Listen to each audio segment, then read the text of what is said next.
Copy है? Yes ma'am. तो इसमें क्या है? लाइन रेखा बना हुआ है सब में?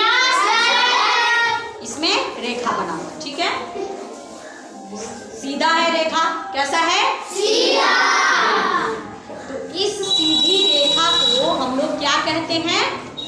सरल रेखा। इसको क्या कहते हैं? सरल रेखा।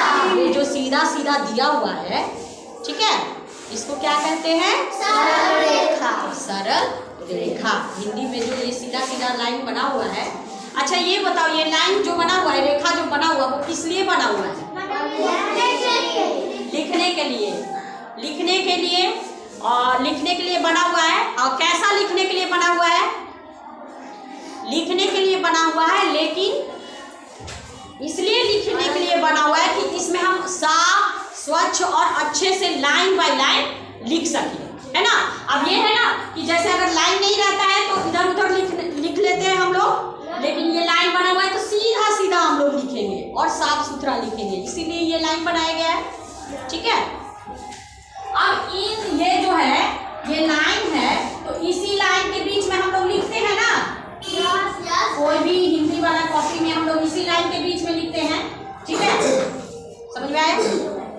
अब जैसे कि कोई अक्षर हम लिख रहे हैं, ठीक है, ये मान लीजिए कि अ लिख रहे हैं हम, ठीक है, ये लिखे, अ लिखे, अ के ऊपर ये क्या बना? ये लाइन जो हम खींचे, ठीक है, ये लाइन जो खींचे हम, इसको हम लोग क्या कहते हैं? सरल रेखा। सीरो रेखा। क्या कहेंगे? सीरो रेखा। क्या कहेंगे? सीरो रेखा। और सीरो रेखा जो होती है वो एकदम बिल्कुल सीधी लिखी जाती है। अब जैसे उससे रिलेटेड अब हम लोग को कोई वर्ड है ना, मानिए क लिखे, क लिखे, और जब तक हम इसको ऊपर से नहीं करेंगे तो क्या ये पूरा होगा? नहीं। बहुत लोग होता है जो छोड़ देता है, लेकिन ये सीरो रेखा, इसको सर को ढकना बहुत जरूरी है। मान लिया हम लोग सब कुछ पहन ले ठंडा में, और ऊपर हमारा सर जो है वो भीगते रहे या मतलब ठंडा लगते रहे, तो क्या होगा? बीमार पड़ जाएंगे ना हम लोग। तो इसीलिए हम लोग क्या करते हैं, इसको सर को पहले ढकते हैं। इस है ना, सर के ढकने को हम लोग क्या कहेंगे? इसको सीरो रेखा। अब जैसे मान लिए हमको इससे कोई वर्ड लिखना है, जैसे कि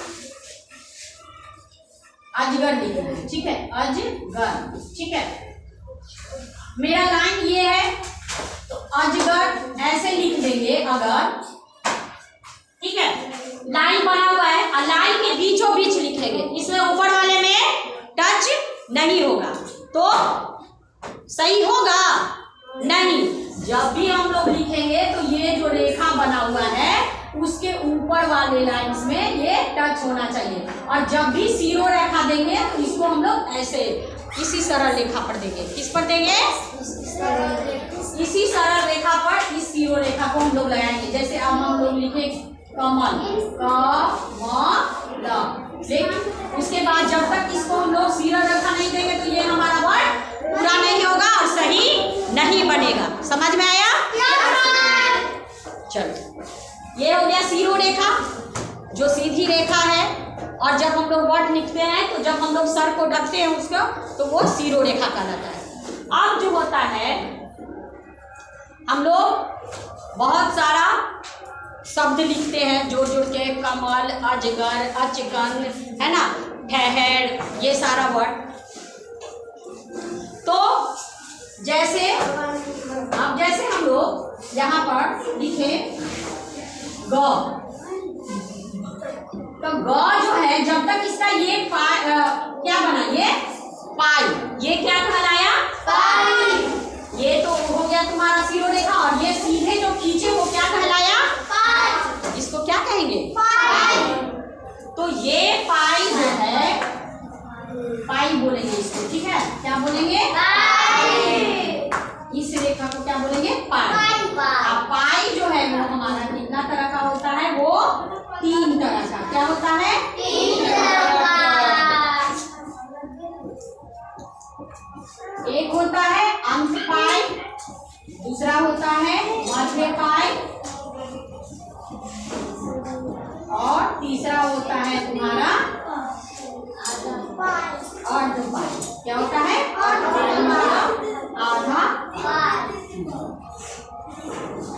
अब इतना सारा जो वर्ड लिखा हुआ है, ये बताओ कि इसमें से अंत पाई किसको कहेंगे? जैसे आप कोई वर्ड लिख रहे हैं हम लोग, तो उसके अंत में लगेगा। जैसे कि लॉ लिखते हैं, पहले लॉ लिखते हैं तो लॉ ऐसे लिख लेते हैं, उसके बाद एक पाई देते हैं ऐसे, तब ये पूरा होता है। तो क्या हो गया? लॉ जो है वो क्या है? अंत पाई है। अब प लिखे तो प को पहले ऐसे लिखते हैं ना, उसके बाद इसमें ऐसे पाई लगाते हैं, तब ये